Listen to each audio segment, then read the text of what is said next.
Hi everyone, welcome back to your channel once again. In today's video, I'm going to talk about how you can make the most out of it while you got enrolled into some low-ranked DU college. DU college is Delhi University College, or any other college which is affiliated to some university like Allahabad University. So Delhi University has 91 colleges affiliated with it, which has two main campuses. First is North Campus, second is South Campus, and the third one is off campus. So we all are aware of that. And today we are going to talk about the third campus, which is off campus, and nobody knows about it. That is why it is called off campus. And we are also going to talk about the question I got, which is what if I get into a low ranked DU college? So let me explain what is a low ranked DU college. So basically, NIRF rankings, I do not really, believe in NIRF rankings because there are several colleges, they are performing far better than that and still they are not in the NIRF ranking. So I would say I would go by the infrastructure and the opportunities students are getting in their colleges and what people are saying. People actually talk about their colleges on Quora and LinkedIn if you go and check that out. So we will be talking about it, and in this video I hope I really help you into taking your decisions and coming to a conclusion and how to make the most out of it. I hope it really helps you. So let me talk about the data.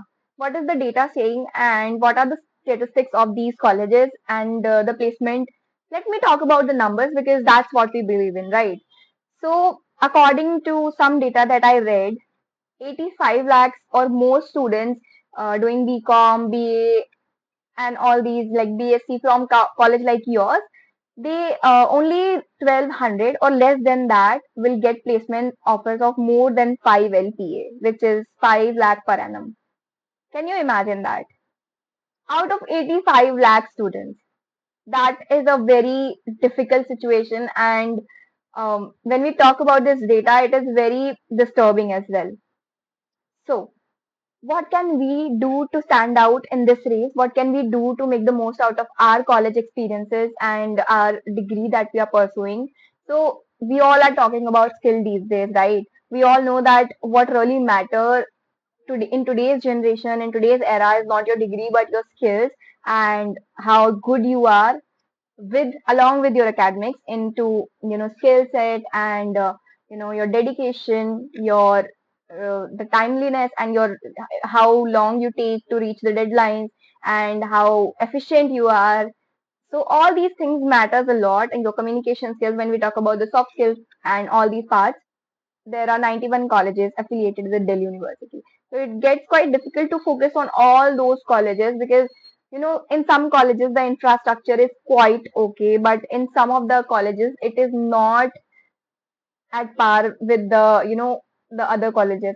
So when you are getting admission into a wonderful college of Delhi University or any other university, you should definitely take it. But if you're not able to meet the cutoff or you're not able to, perform that good in your 12th standard and you're not able to get that college that you dreamed of, so it's the time to perform and now it's the time to build your skill set. It's not the time to cry about it. Even if you have taken admission into the open school of learning, it's time to focus on your skill set. You cannot cry over the spilled milk. Now it's time to build a skill set that is so robust that no one who goes through your CV can reject you at any given point in time. And traveling took a lot of my time and energy.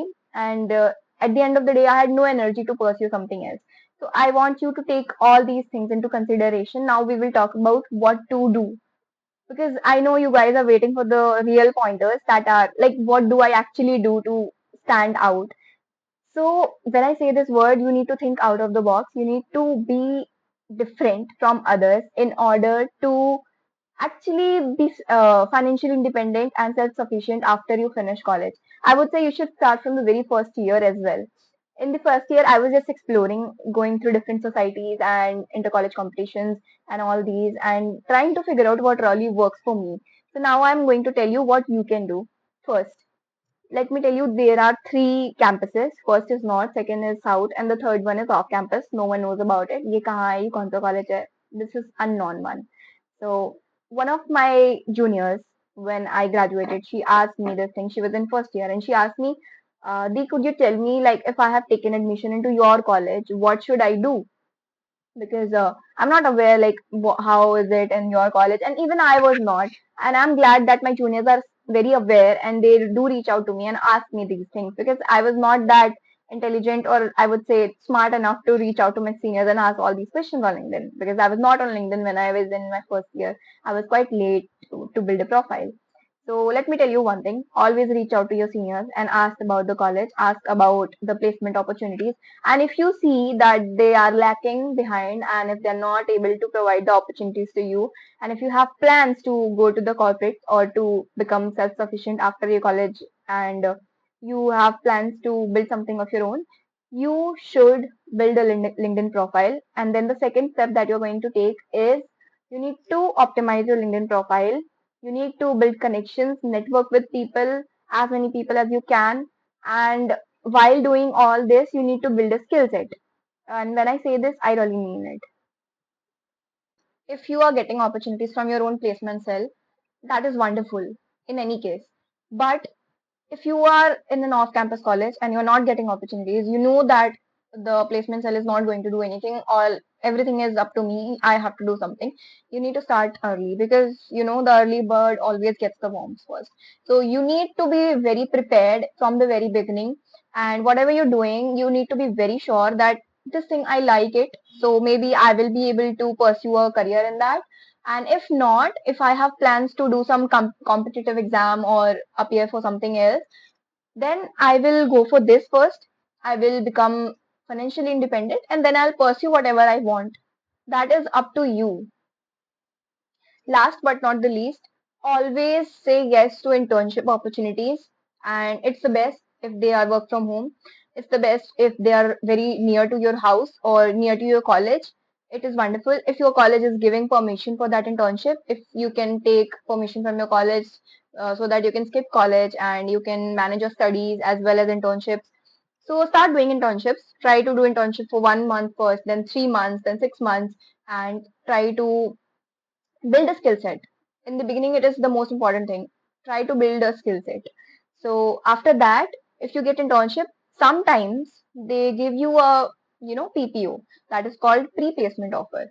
So when you are very good at your job, when they know that they cannot replace you, you are an asset for the company, then they will give you a PPO.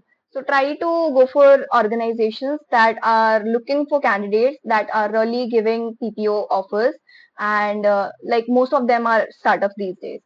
So I would suggest you to go for as many internships as you can in your second year or third year, because the first year is mostly people are exploring different opportunities, and sometimes I would also feel like I want to give up, but I did not, thankfully.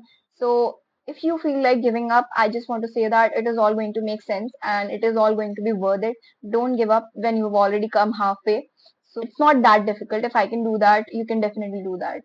So that was it in today's video. I really hope it helped you in some way. And if it did, make sure to comment down below. And if you want to connect with me, you can definitely drop me a text on my LinkedIn profile, or you can drop me a text on Quora.